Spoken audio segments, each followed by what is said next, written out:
Hey everybody, Matt Michaels here, and today I am joined by OVC himself, Otto Von Clutch. How you doing, brother?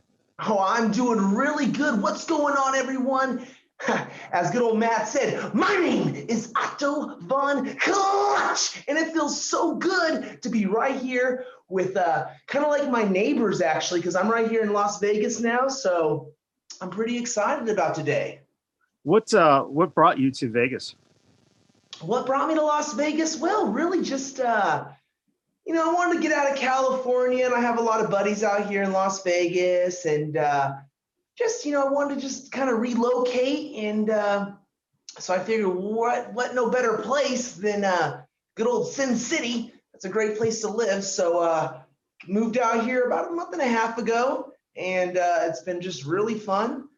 Training every Monday and Tuesday at FSW with Sin Bodhi, and it's just I love it out here. I really, really do. It's like it's way better than California, in my opinion. I really love it. 20 years myself in California, and 3 years now here, and I agree.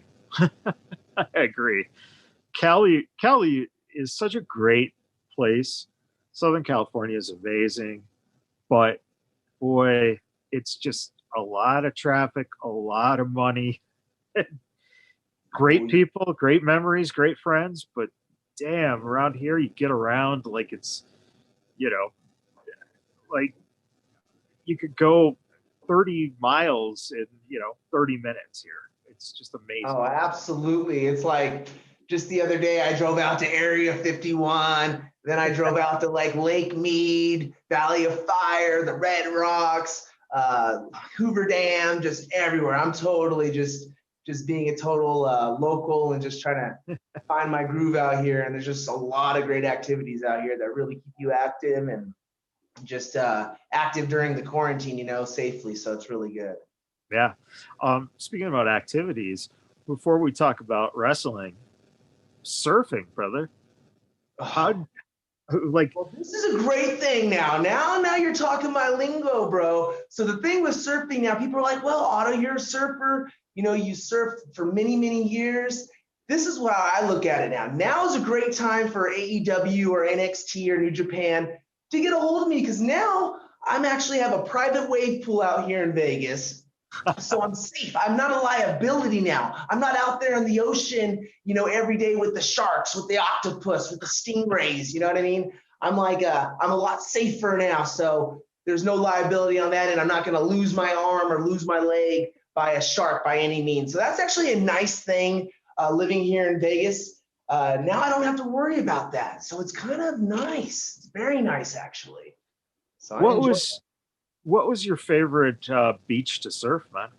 Oh man, Trestles is a great one. Trestles Beach is like a really rocky bottom. So what happens is the wave is just it's almost like a machine wave that's a natural wave machine because the bottom is always rock. It's always that same way. So the wave breaks the same way. Unlike if you go to Huntington Beach, it's more of a beach break. It's going to be sandy bottoms where there's a lot of different pockets of like little islands in the water where it's like 2 feet. So it makes it very dangerous. Yeah. Also down in La Jolla, there's a lot of good spots.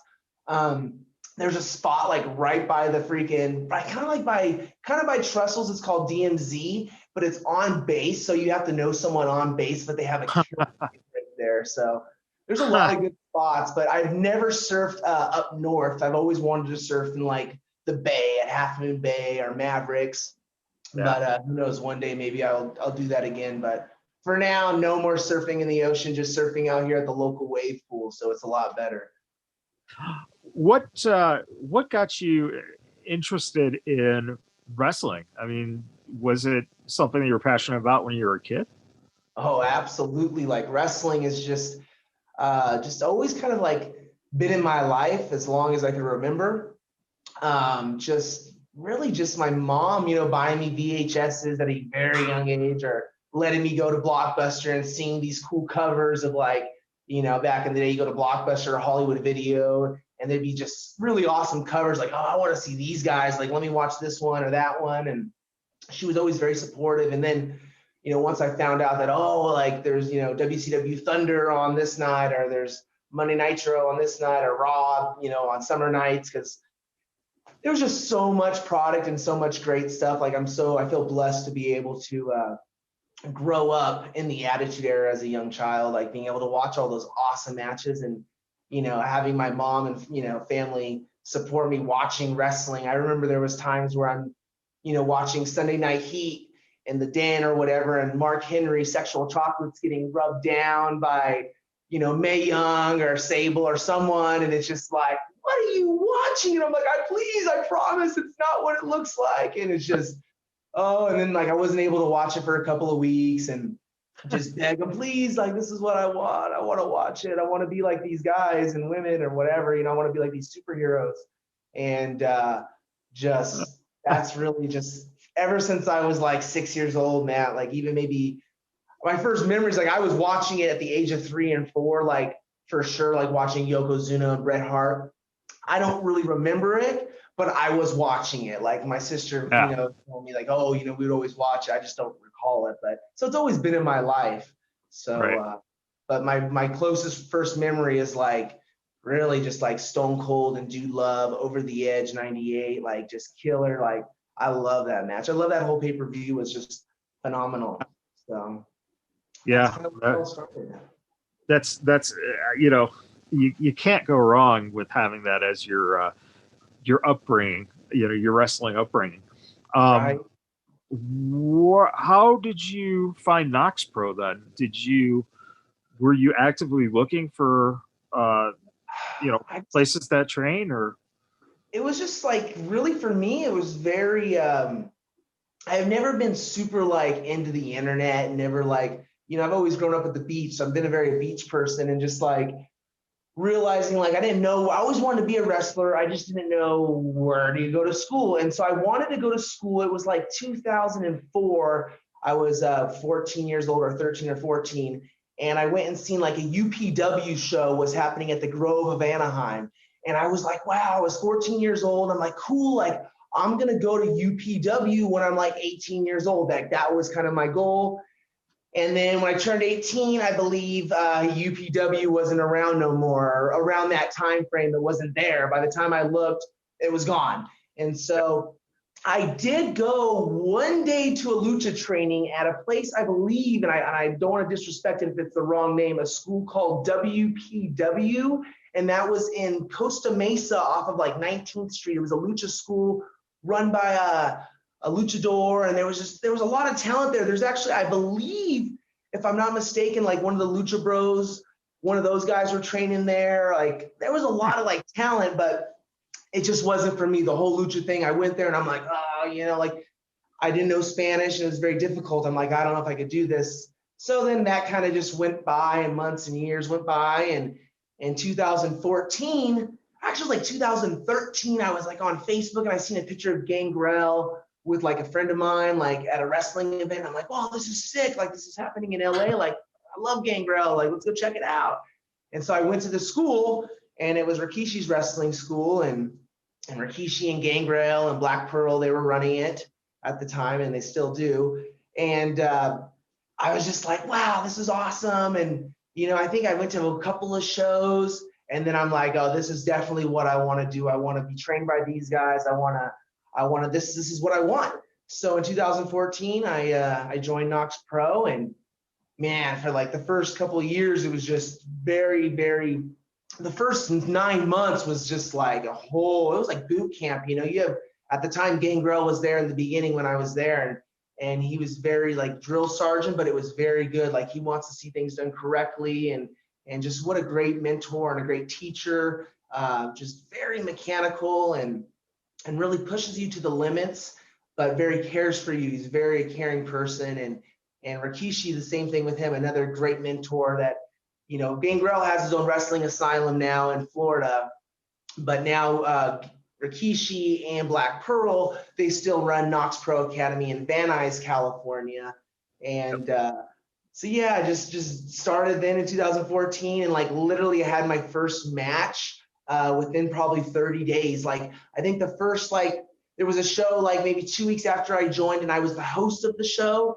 And oh my goodness, like a lot of people don't realize this, but I'm kind of like DDP in a sense where with reading, I'm not the best. I'm not a great reader. Like I'm a sight reader. And so they Sure. gave me a list of all these guys' names, and they're like, you know, you got to remember all these guys, and these guys are going to come out. And oh my goodness, I think I botched everybody's name that came out that night. It was like I called one guy Stingray McCrae, just all this crazy stuff. Like I don't even know where it was coming from. And so that was the last time I hosted an event with like that situation. Like, okay, we're gonna, you know, we'll have them, you know, start wrestling. And so then boom, I started wrestling at shows right after that, and still being able to use the mic. I mean, I take pride in being able to cut very good promos. I think I cut some of the best promos in the indies. I challenge anyone to me. Like I can cut promos for days, like, but it just certain things, the way I learn, the way I process things is differently. And so, yeah, within like 60 days, having shows, within like a couple months, going on tour to Amarillo, Texas. This is a story that I haven't told on a podcast before, but I'm in Amarillo, Texas. Very green, very, very green. And you know, we're still all green, and we're always learning. You never stop learning in this business. Right. From my aspect, and so we're out there, and Gangrel says, okay, you know, you're gonna take a lariat, and that's it, you're done, that's it, guy's gonna get you, that's it, you're gonna be knocked out. And I'm like, oh, what's a lariat? And he got so pissed, like, what's a clothesline, you dumbass, you idiot. And I'm just, you know, like I was, from my attitude, from my upbringing, the wrestling that I watched, they didn't call it lariats, at least that I remember. It was a clothesline. Like, it's just there was a little bit of a, and now I know what a lariat is. Now I know a lot of, you know, things I didn't know before, but it's just the learning process, and just the fact that these guys, like my trainers, have always given me so much access, opportunity, and exposure from tryout, or not necessarily tryouts, because it wasn't a tryout, but from doing extra work for multiple days, and doing just tours, going to Hawaii, New Mexico, freaking all over America. Like, they have given me so much, and I've given them, you know, you got to pay your dues, but I tell you what, it was definitely worth it, and a lot of great memories. And so it's just like, that's kind of where it all started, and just going on tours, and just being devoted with them for so long. And then around 2000, I'd say 18, they gave me the green light to go and be able to wrestle other places and just try to like expand, because I just see what's going on, and I'm like, I'm kind of, my fingers are on the pulse of things. I'm like, you know, I want to get out there. I want to get some eyes on me. So I've been able to branch out and just be able to get my name out there and be able to go to companies like Hood Slam, and something that I'm very proud of. Like, I mean, I've had a lot of just great memories at Hood Slam doing that in Oakland, and just, it's been just such a fun ride. And how I said, you never stop learning. So now it's awesome. I get to learn on Mondays and Tuesdays with Simbodi, and I love to be able to, you know, just pick his brain and just see his perspective on this art. And it's just a lot of fun. Yeah, I mean, I love that. You got excited by UPW. I trained there from like 2000 to 2002, that time period. Nice. Yeah, and there was nothing like walking into the Galaxy Theater for, you know, a show there where you have the ring and the ramp and the stage there, and just all those tables around it and the bar. It was such a great feeling for a show, Right. that, you know, I could see where if you were younger and you came to one of those shows, why you'd be like, hey, I want to kind of go to this place. Right. Because it wasn't in like a gym, it wasn't in a, you know, in a VFW hall. You know, so it was something that I think is very attractive to the eye as a kid, you know. And then to hear that you found Kishi's place, that's awesome, because again, between Gangrel and Rikishi, you're getting trained by guys. When you said boot camp, I love it, because, you know, Sin's the same way. But that's how we were all taught. You know, this is how you do it. And nowadays you see a lot of schools, just, there's a lot of flippity floppy going on. You know, kids just want to try the high spots and do this and want to be, you know, flashy and all that. and it's like there's so much more to storytelling. Are you starting to feel that that aspect, your storytelling in the ring, is catching up with your skill set? Yeah, I think I feel like storytelling was probably there even before my skill set. I'd say that like that was my strong point, is being able to tell a story, being vocal when I need to be vocal, and just you never stop learning. It's like, man, I'm still learning. Like, so good thing is, I don't know when this will air, but this coming Tuesday, and they'll be able to watch it on replay or whatever. We'll be doing LIW. Knox Pro runs a show every Tuesday called Live Interactive Wrestling. And it's literally the fans get the opportunity to control the action. There's a massive monitor right next to the ring. And so as the competitors are in the ring, they get to look up, when they're in a headlock or whatever it may be, and they get to see what Evil E. Mohan's saying, or Stardust 65 says, or whatever it may be, and you have to get a reply to these people's moves that they want to see. They want to see whatever it may be, a gut wrench suplex or a power bomb, or whatever, a frog splash or flying headbutt, whatever they want. You get to respond to them. So they get to interact with you. You get to interact with the fans like that. This was something that we did back, I believe, in like 2017 on Twitch, but then it kind of went away, and now it's back again. So I get to go this coming Tuesday and work there, and that's just another great way to always you got to be ready for that, because you never know what the fans are going to throw at you. They might want to see something crazy, and they can pay bits, and they can see chair shots, they can see kendo sticks, they can see all that if they want to pay for it. Right.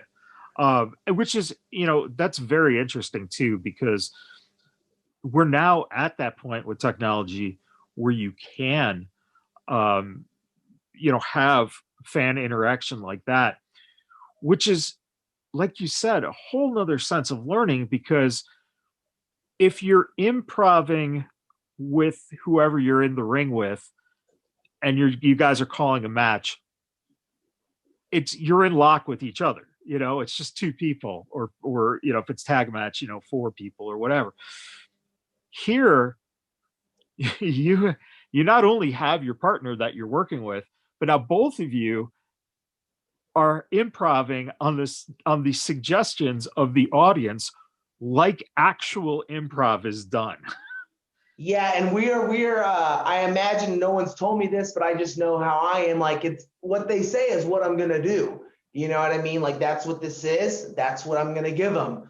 I'm gonna give the fans what they want. If they want what they want, then they're gonna get what they ask for. So yeah, that's a cool thing.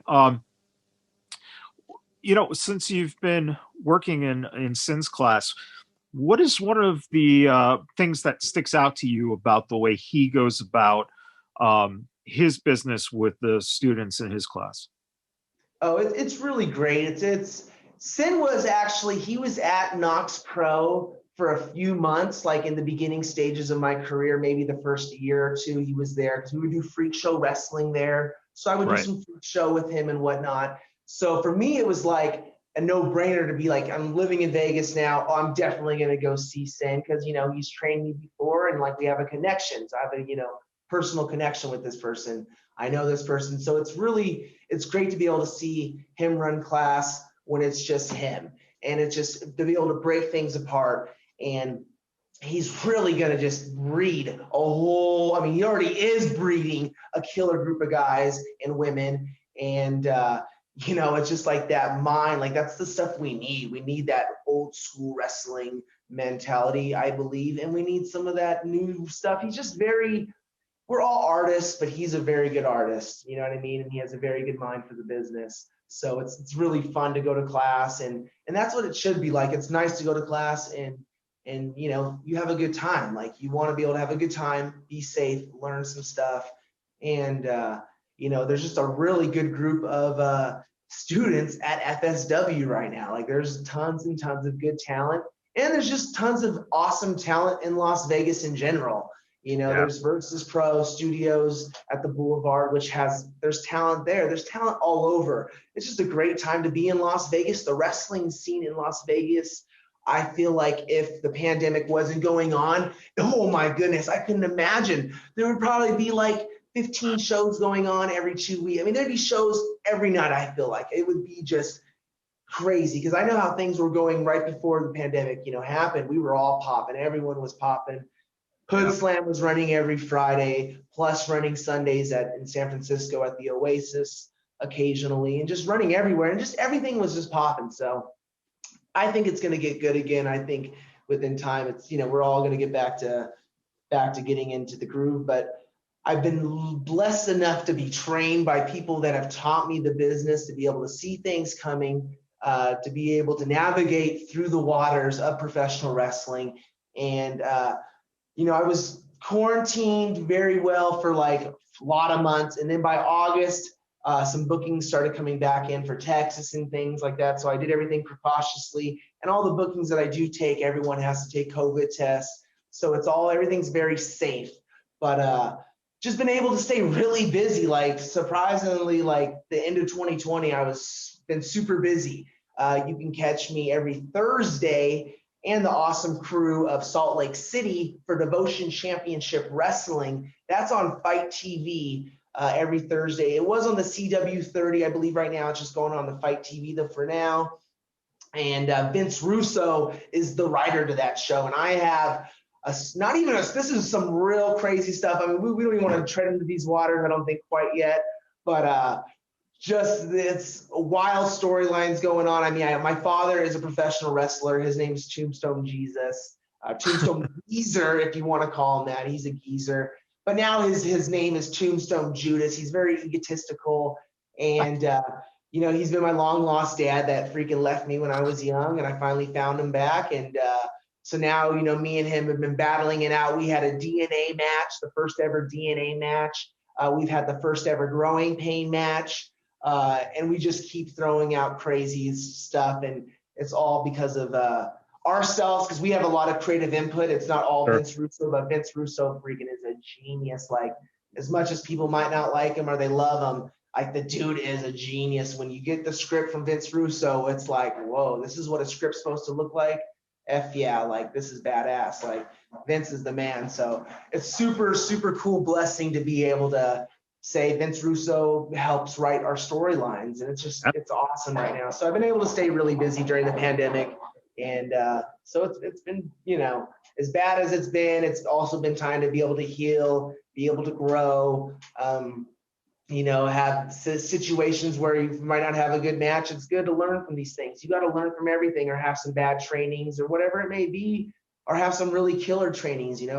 It's good to grow. Like no matter what, I feel like every single day I'm always growing. I'm always getting tested. It's always just, I try to, like how Sin will say, and kind of like made me open my eyes to it. Like every day you got to take away something that you've learned and try to better yourself and become a better person every day. And I strive for that. Like I strive to not be the person that I might have used to be. I strive to be the person that I am now. And I take pride in what I do, and I love what I do, and I love professional wrestling so much. Do you see the similarities in surfing and wrestling in terms of, just the feel of when you surf, you're riding that wave, you're working with the water essentially to accomplish something that looks amazing and feels amazing, obviously, when you accomplish it, right? And in wrestling, essentially, you're kind of doing the same thing with each other. You're working together to create this organic, beautiful thing that fans are watching, and you're literally taking them on that ride. Have you ever, put the two together in your mind, as, hey, I can use what I learned, being a lifelong surfer into wrestling? I've never thought about that, Matt, but now that you say that, a few things immediately pop in. with the waves. Like you can go out there and catch a killer wave, and you might be in the barrel of a wave and do some really epic stuff, and there might be no one there to see it. There might be Yeah. just a few guys on the beach that see it, and you Yeah. think, man, there might be some shows that you go to and you might have a killer night, and you guys supposedly tore the house down or something, but there might have only been like 30 people there or whatever it may be. Like there's those times, but also like how I heard Booker T say this recently, like you got to be able to navigate and to be able to, make it in the locker room before you can make it in the ring. And like, I feel like with the waters, like with all the other surfers out there, like you got to be able to like, navigate yourself through the waters of being okay with this surfer. Like, okay, it's his turn to go. It's my turn to go. You got to be able to work incoherent with each other, or in whatever you want to say. You got to work with each other. And the same thing goes with wrestling in the locker room. You got to be able to work with each other. You got to be able to get along with each other, even if you guys don't have the same match with each other. You guys never like, you could never have a match with this guy for 5 years, but for whatever reason you guys have beef. Like I hate to see that type of stuff. Like, you know what I mean? Like everyone should just be positive. And I always try to uplift any locker room, any area that I go to.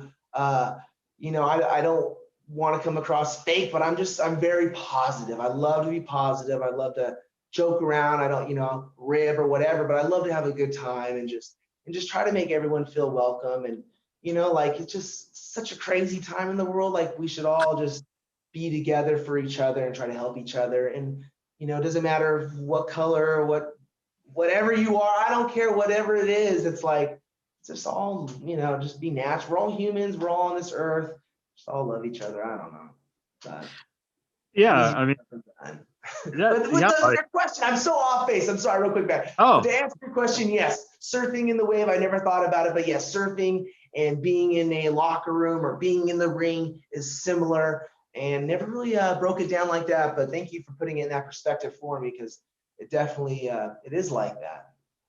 well, it's interesting too. I think that with wrestling, if you can put it in terms where you have a different background and you can relate that background to what you're trying to accomplish in wrestling, then it makes it sometimes more of a light bulb goes off in people's heads. I was lucky to come in with an acting background, and even though I wasn't pursuing it as a career, I wanted to do it so I could learn and not kick myself 20 years down the line for not doing it. But bringing that background to it helps me understand more of what you're doing in terms of psychologically or even physically. That to me is like one of the most important things, because I think ring psychology is one of the most important things that is, we when you encounter in the ring, you want to absorb every ounce of it, because of the fact that you never know how that wave's going to break, right? Right. So, you want to know the worst thing you can do is go out there and you're trying to get yourself over in a character that's just not connecting, and you just ignore and ignore and ignore, and that just buries you. You've got to be able to adapt. You got to be able to listen. You got to be able to, sometimes call on the fly. You got to work. You got to work smarter, than working flashy per se. Is there been a situation or a particular match that you've had where you felt that when you came out, you were so confident in what you were doing, but then you hit the brick wall of the audience just not buying into it? Has that ever happened to you? I mean, I think anyone, if you ask that question to any performer, wrestler, actor, I mean, it's happened to everybody. I mean, of course. I mean, I'd be a liar sitting here saying, no, that's never happened. Every time I've gone out there, whatever character I've been, the crowd has just been hooked and they just love everything I do. Hell no. There's been times I've gone out there and failed. I mean, there's definitely, but then there's been times out there we've hit home runs. But Yeah. It's like you got to hit more home runs in our sport than you do. You can't have a lot of fouls. You can't have a lot of foul balls or whatever you want to look at it. It's like, but yeah, there's been times like, man, there was a time I wrestled. Really, the only time that really stands, there's a couple times, but one time that really stands out is I was wrestling in San Francisco, and I wrestled a guy that we were characters. I was the Big Lebowski, and he was Forrest Gump, and he was doing the running, and he was just running through the whole show. During every match, he's just coming through and running through matches and just running and running and running and running. And then finally, Forrest Gump will have a match. Well, it's like, in my mind, I'm thinking I'm the Big Lebowski, the Big Lebowski. Everyone loves the Big Lebowski. It's like, no, dude, they're going to love Forrest Gump. He's been running around all night long. I mean, dude, the guy is over. And we just had a match that was a match that we collided. And it happens. I mean, how does it not happen? It's like our sport, if you're a woman or a man, it's like anytime you're competing with each other, I don't care, you're going to bump heads. Like, it's natural, but you got to be able to control that, and you got to be able to be professional, because how the old saying is, what's the first thing in professional wrestling is professional. So you got to be professional. And, but you don't want to butt heads. You try not to butt heads, but yeah, there was that. And just, man, I'm trying to really think of like times I've just totally screwed up. I mean, there was a time where we were wrestling another time in Dallas, Texas, or Amarillo, Texas, and it was like 2015. So I was only in the business for like a year, if you even call it that, and training for a year. And like, I'm pretty sure like there was a lot of executives there from WWE, because there's like WrestleMania happening across the street like the day before, or the day after. And so like the very first seconds of my match, I'm going against Rikishi and I believe Black Pearl at the time, and it was me and my partner Maverick, and I'm on the apron and I'm just jumping up and down like excited. And this was a big, big ring, and I just fell right from the top, just fell right off the apron and just right on my back, flat on my back, plop, and just like really, I got up immediately really fast trying to no-sell it, when really it's like I probably was knocked out. I don't think I was knocked out, but I mean, everyone's just like floppy fish, and yada, yada, yada. And so you're just like, you get embarrassed, but you got to like adapt and like, okay, well, yeah, like maybe I was meant to do that, but no, I wasn't. But, like that, things happen. So Sure. it's what it is, you learn from it, move on, and hopefully become a better performer. And I always strive to be better. Like, I would hate to any fan like watch me like, oh, feel like this is stale or old or stagnant. Like, I want it to be fresh for them every time I do it. And with Hood Slam, I had that opportunity to be a lot of characters, freaking tons and tons and tons of characters. And I love being different characters, and I love being Otto Von Clutch. Otto Von Clutch is Adam Sparn. It's the same character, just myself turned up to a freaking million. I am who I am.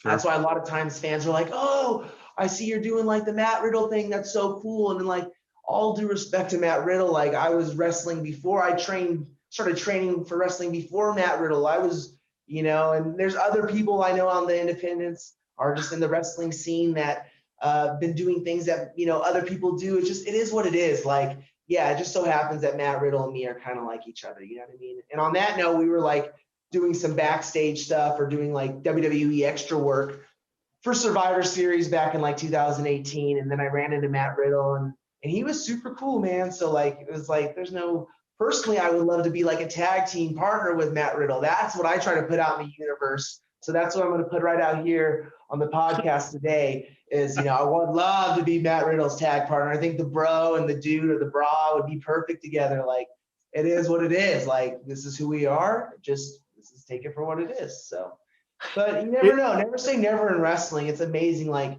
I would have never thought I would have accomplished what I've accomplished or wrestle the people that I've been able to wrestle in just a 6-year span.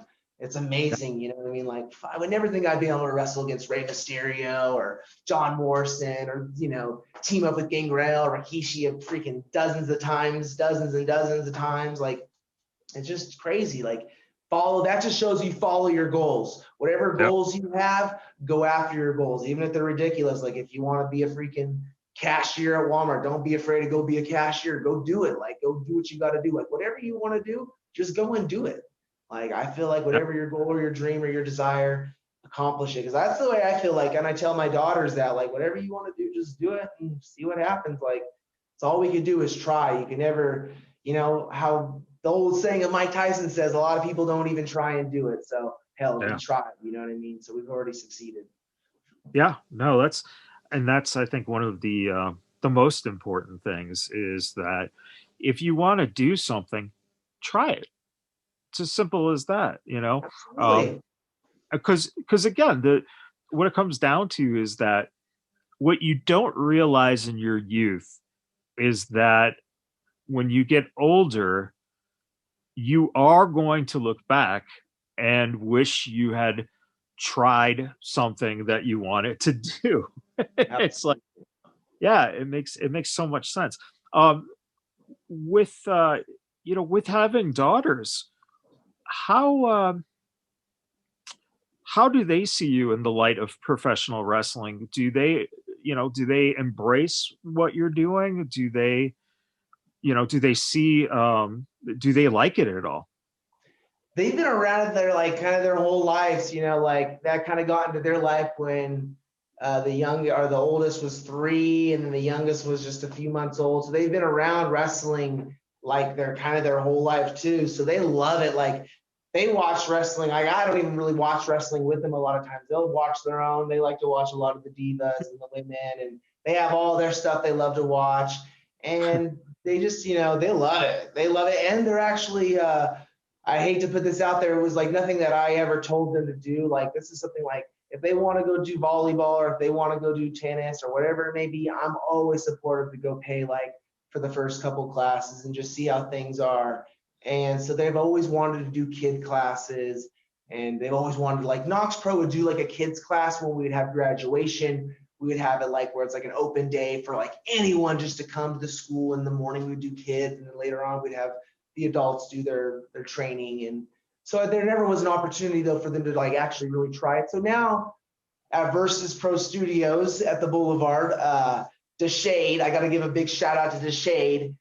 They run kid classes over there, and so I've been over there with the girls. They've been doing, I think like they're on their 4th class or 5th class, and they are like killing it. Like, and not even them, like there's like a couple other kids, I won't even say names, but that's amazing. Like there's some kids that come in for their first class.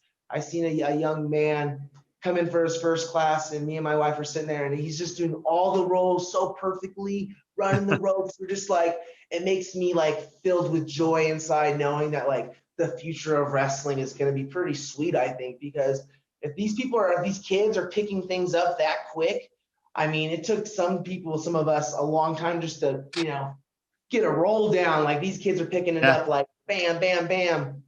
And I know there's like another couple of younger talents at FSW. There's another young kid that's in training all the time. I won't mention his name, but a young kid that's in training with us. And my goodness, this kid is phenomenal. Like it makes me excited to be in training with this kid. I'm like, well, damn it. Like if I ain't future champion, I know this kid's definitely going to be future champion. Like this kid's awesome. Like, so it's cool to see that for like, just as a wrestler, like it's good to know that like it's gonna be good, you know what I mean? And everyone has an opinion. So if someone wants to say something they don't like about something, it's an opinionated sport, you know what I mean? Like it's all good. Like that's something I love about wrestling is like it's a good feeling as a fan when you go to you go to the stadium and you don't have to worry about cheering for who you want to cheer because it's not like someone's gonna beat you up like for liking this person or that person. And we gotta always remember that like just the way it is. Like we're, let people like what they want. Some people aren't going to like that style. Some people are going to like comedy. Some are not. It is what it is. So it's really cool to see the girls just training and just Yeah. like literally they already know how to do their or shoulder tackles, arm ringers. They can run the ropes. They do all their rolls, their back rolls, their front rolls. They're going to start learning their tiger rolls now. The kids don't do any bumps though. Like I ain't gonna Right. let them do any bumps. Like I wouldn't even let them do bumps until they're 18 personally. It's like no, no, no. When you're at your 18, you can bump, but I just personally wouldn't want them to do that. Like your body needs to develop, I feel like, and I'm not gonna put them through that because I mean it's painful. Like I don't care what people say. If wrestling it's painful. So I don't want them like the girls have seen, seen situations where, might have a hurt, might be sore, whatever it may be. Right. They've seen that. They know what it is. And so I think it gives them a sense of like, like, hey, we're just trying to protect you. Like, you don't need to bump around. Like, just learn this. Yeah. If you girls can do the rolls and you enjoy it, that's great. And they do their little kid matches and they do all that stuff. And so it's fun. So it makes me feel real proud to see them just enjoying what I enjoy. Like if I was to be Yeah. able to be 9 years old and be able to go to wrestling school, holy crap. I mean, the opportunity they get it's amazing. So it's really exciting.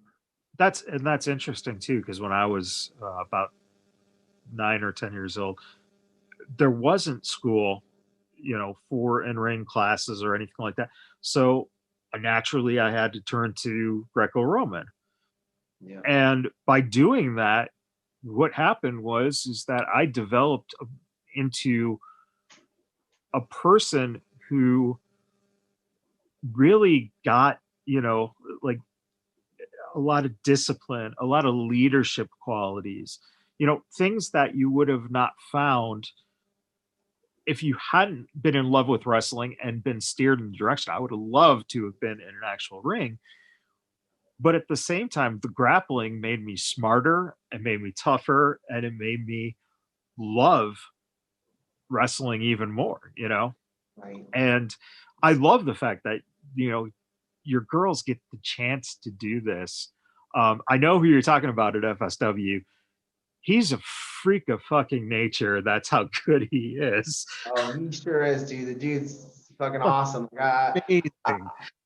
I'm stoked. And I've had matches with this Shay. Me and him have had matches, some bouts with each other in Oakland, and I believe a couple other places. I know we've had a couple matches with each other, and it's great to be able to, like, you can't teach the kids everything. And like, I'm always there. We're there the whole time with them and just like kind of help guiding things, or if they don't understand things, I try to maybe explain things. But I tell you what, like they do such a good job. Like Deshay is a great teacher for these young up and comers. Like he just really like explains things to them well and does it in a fun way, and it's all cool, man. So it's really cool that they get that opportunity, and it's just fun to see, and it's awesome. Like hell, once again, I'm humble enough to say I learn things at the kids classes. I'm not gonna lie. I'm Sure. always learning. You're seeing little things like, oh, that's an interesting way to do that, or oh, okay. I mean, it's different perspectives. Like I've been taught a perspective on something somewhere, and it's like, man, I might go to this part of the world and there's a whole different perspective. And we already know with wrestling, that's the way it is. So it's good to be open-minded like that and just be a connoisseur of the sport and just love it all. That's what I gotta love it all. As we wrap up, let me ask you, what to you sticks out as some of your maybe your overall goal or some of your goals coming up within the next year or two, knowing that last year was until the end of the year pretty much a lost year for almost everyone. What do you see yourself accomplishing, and more importantly, have you been hooked into Vegas to the point where you go, hey, this might be the spot where we settle down for good? I mean, no, I mean, I got a beautiful condo here in Vegas, like right on the strip. Literally, it's super quiet. You could hear it. It's not even no noise. It's like right downtown. I could see all the big skyscrapers or whatever you call them, all the casinos. But no, like this is definitely not I would never, I would buy a house here, but like this isn't it. Like we're keep going. You know what I mean? Like goals, there's so many goals right now. It's unbelievable. Like I would love to be able to go to, because my style of wrestling is a different style. It's more of an old school style, but it's new wave. I'd say I'm a new wave. I don't know. It's just I would love to go to AEW. I'd love to go to NXT, New Japan. I mean, I don't want to just whore myself out and say I want to go everywhere, but you should want to go everywhere. Like why not? Like I'd love to go to ROH. I'd love to go to Impact. I know what I could do in the ring. I know what I could do on the mic.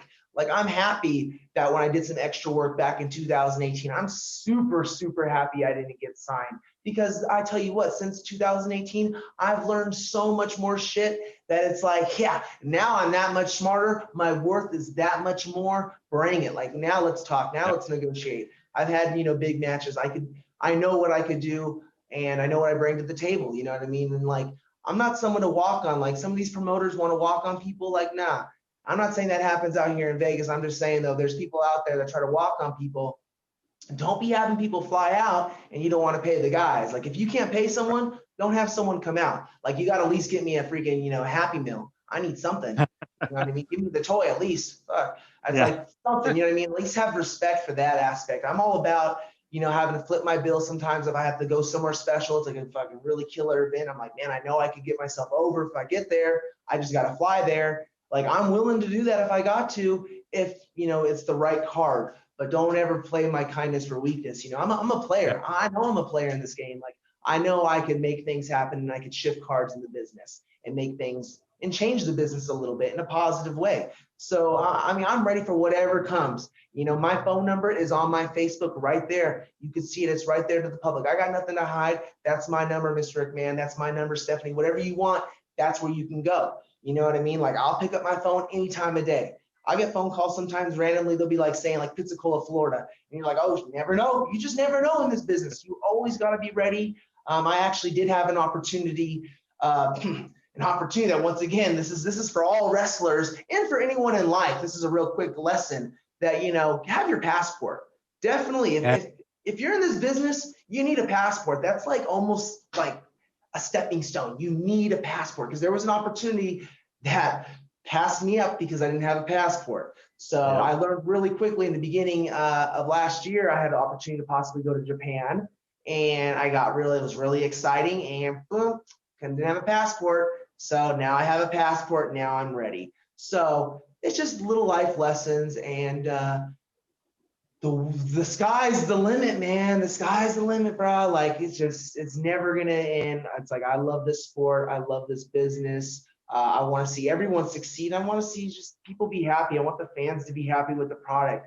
I want people to be like, yeah, this is what I love. I love professional wrestling. I don't want people to be closet wrestling fans no more. The more people get out of the closet and like, hey, no, I love wrestling, man. Did you see, like, yeah, McGregor had a fight last night. That's great. But no, did you see what happened at, on Fight TV with this promotion? I want that. I want that buzz. And I think, there's some major players out there. Like, it's crazy. Like, sometimes I think if I was, if I had that money like that, like, there's so many guys that I could think, like, on the top of my head, I can name 10 off right now that why are they not signed? You know what I mean? These are killer major players, but timing is everything. I can only focus on myself, on my family, on my goals. I want to see everyone succeed, but hey, this is a business. So yeah, what it is, don't touch the clutch, and we just keep on, just how Gangrel says, finging and banging, I guess. I don't know. Just keep on going, keep on trucking, don't stop. And for goals, the goals are never going to stop. I mean, there's just like, I have so many goals. For me to sit here and talk about goals, I mean, there's like a billion goals I got in my mind, things I want to win, different championships, different venues that I want to perform in. So it's always great. No, that's wonderful. And I think that's important. I think a lot of people, when they come in, their goal is just to be famous. And that's such a wrong way to approach what wrestling is. I can't even imagine being famous being that fun anyway. It's like, it's not probably what it's all. You know what I mean? It's like, I do this for wrestling, like, and at the end of the day, like, wrestling might have like slowly, the ant hole has gone a little bit smaller in North America, but man, like in India and all these different, different parts of the continent and the world, the ant hole is super big. So it's super exciting knowing like, oh yeah, wrestling, people might think, oh, wrestling's not that popular anymore. Dude, wrestling is more popular than it ever has been, like globally, you know what I mean? So really like ideas to work for WWE because, hey, it's World Wrestling Federation or World Wrestling Entertainment. You're going to be able to go around the world, and the platform there is just phenomenal. So it's crazy. It's just, the wrestling is just super exciting, and just, I don't know. It's crazy, man. For anyone who doesn't follow you on social media, what are your handles so we can get those people following your career, brother? Oh, you can follow Otto Von Clutch, OTTOVON. Figure out the rest. Everything is Otto Von Clutch on Facebook, on Twitter, on Instagram, on YouTube. I don't know whatever else there is. I think I have a couple other things, but I never go on like Snapchat or whatever they may be. But everything's Otto Von Clutch. Luckily, right when I got in, that was the first thing I did was go on all the different places and make sure I can get my name. So there it is. Everything. You can find me on Otto Von Clutch. You can find me on Fight TV every Thursday with Devotion Championship Wrestling. You can catch me on live interactive wrestling on the Knox Pro page. And man, just probably catch me in a city near you once things clear up a little bit.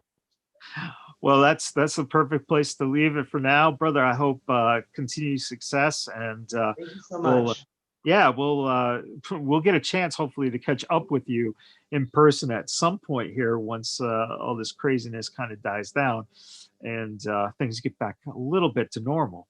But until then, man, keep it at it, keep it up. It's been fun watching your career develop, and I can't wait to see what's in the future for you. And for all you fans out there, please follow him on social media, and look up. No. We're not going to tell them to please follow him. If you don't want to follow me, don't follow me, because my name is Otto Von Clutch, and this is the Vegas BadBoyz podcast, and you are definitely connected to the wave. So if you made it this far, you're going to already follow. So that's right, brah.